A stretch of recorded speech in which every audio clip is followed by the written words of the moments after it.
We are live. This is Healing Gift of Love, episode 20. This is November. This is a Monday. This is the 22nd of November. I think you all know what that means. It's the 59th anniversary of Good Friday for JFK. Lincoln was murdered on Good Friday.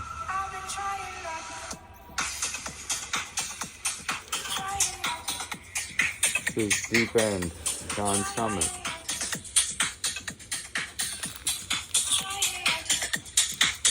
Look at her dance.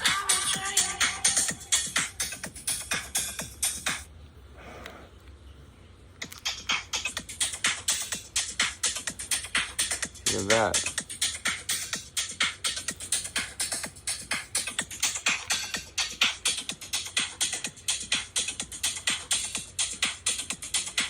Achieving the rainbow body couldn't be easier, could it?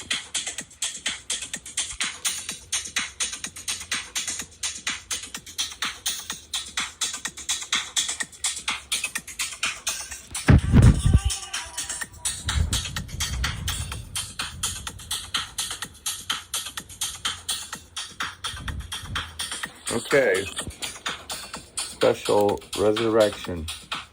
I was born August 18th, 1963, so I was told. I was adopted, delivered to my adopted mother, Carolyn, M-A-E, R-A-C-H, Rock, born to a mother going to cathedral school in Washington, D.C. by the name of Jane Elizabeth. Boop, boop, boop, boop, boop. We'll leave that name out. And she's married to Dr. David, blah, blah, blah, blah, in Virginia. And he's a professor at a medical college, medical university, retired of a certain specialty. Her brother is a superstar, Citigroup. He helped revive it. Maybe he's on the plunge protection team. He said he knew Clinton. He's an MBA from the University of Chicago, University of Pennsylvania, and her sister's married a man who never had to work a day in his life, who died of a heart attack, climbing extreme sport mountains and riding bikes to 100 miles. She's in Pennsylvania at a city, beautiful city. And they've not welcomed me in the way that I would have been welcomed had I been born into their family and accepted. I was put up for adoption and adopted by a man in the White House presidential communications team. He was married to a woman, Carolyn May, Rock, R-A-C-H, Hinton, H-I-N-T-O-N. Happy Jack, John Edward Hinton, from Baltimore, Maryland, was abandoned by his father, Jack Norton, who worked as a vice president, rose to that within E.H. Robbins because he was friends with E.H. Robbins. He'd known H. Robbins from the war.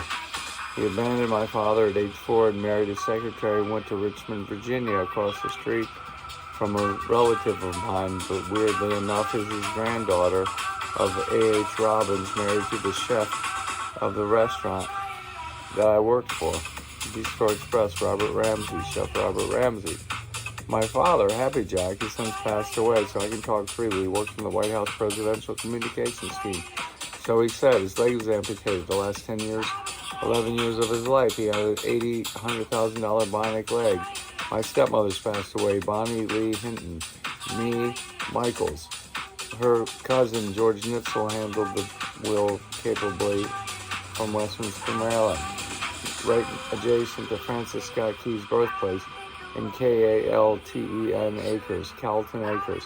And JFK was at the heart of this because I was delivered to my mother November 8th, 1963, adopted mother from my birth mother, Jane. I was given to Carolyn, and I was in the hospital or some nursing or care facility for babies for 81 days.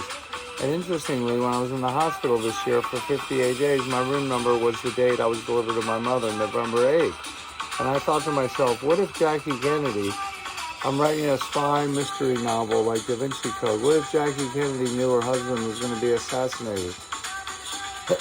Before it happened, by the time she had the baby, Patrick Bouvier Kennedy, born 7 August, supposedly died 9 August 63. Well, how would she know he was going to be assassinated? She was warned, and she was already spending time with Aristotle Onassis, head of the mafia, head of the heroin trade, head of the bootlegging operation that gave the Kennedys their fortune, the deal with the Roosevelts and the Delano opium heroin trade and the bootlegging is in the gemstone file. Look it up on the internet. What if the Kennedy bootlegging father, Joe Kennedy, made a deal and he welched on the deal with the Roosevelts, telling Franklin Roosevelt he should make a deal with Hitler? Ooh. So he's partnering with the Roosevelts to get mafia cooperation for bootlegging heroin, opium, and booze. But then he tells Franklin Roosevelt, his rival within the circle of a mafia bootlegger fortunes, we should make a deal with Hitler. And FDR said to Eleanor, take him out of here. I never want to see him again as long as I live. And suddenly Joe Jr. died in a plane crash, 12 August 1944, with Elliott Roosevelt behind them. They were flying explosives in the V2 factories, V2 rocket facilities in the south of France, and his plane exploded. And Joe P. Kennedy would go on to have a stroke and demonstrate that he seemed to have driven himself mad with his possessiveness over this world, his greed and his attachment and his anger. He drove himself to a stroke.